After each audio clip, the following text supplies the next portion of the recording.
Bro, timu za Afrika kwenye kombe la dunia zinaonyesha ujasiri wa hali ya juu bro. This magnificent total complete water surprise from Egyptian Kings. Vijana wa Misri wanabato na Belgium bro katika mechi yao ya ufunguzi wa kombe la dunia. Mechi ilianza vizuri sana. Dakika ya 19 Mo Salah anatoa bongi moja la pasi inamkuta Imam Ashol nje ya boxi. I say for no reason, bila sababu ya msingi. Huyu jamaa bila kutikisika, bila kuwaza mara mbili, bila kuweweseka, anaamua kuachia bonge moja la bega, a rocket to the net. Kwa Courtois anahangaika na urefu wake wote, anashinda kuipata katika engo ya upande wa kushoto. Udhalilishaji wa hali ya juu Courtois.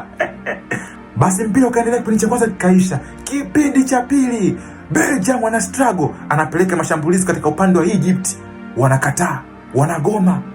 Dog movement huku na huku, amna.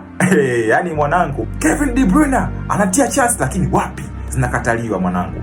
Basi kocha wa Belgium akakaa kikao na benchi yake la ufundi kwamba hapa Romelu Lukaku lazima ingie. Basi Lukaku akaingia ndani, sekunde chache tu baada ya kuingia linaingia goli katika upande wa Belgium.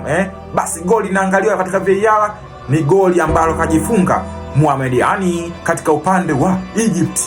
Kwa hiyo Romelu Lukaku alienda kuongeza impact ya ile goli kupatikana pale, Yani kujifunga pale. Basi mpira ukaendelea pale, struggle huku na huku, lakini wapi, kila mtu anatia mashambulizi bang bang, lakini moja mwisho wa siku mpira ukaisha. Yani kombe la dunia la msimu huu Afrika harujaenda kuchekesha. Yani nafurahi sana kuona kitu kama hicho, kwamba Afrika tunafanya kitu, tunaonesha uwezo, ujasiri bro.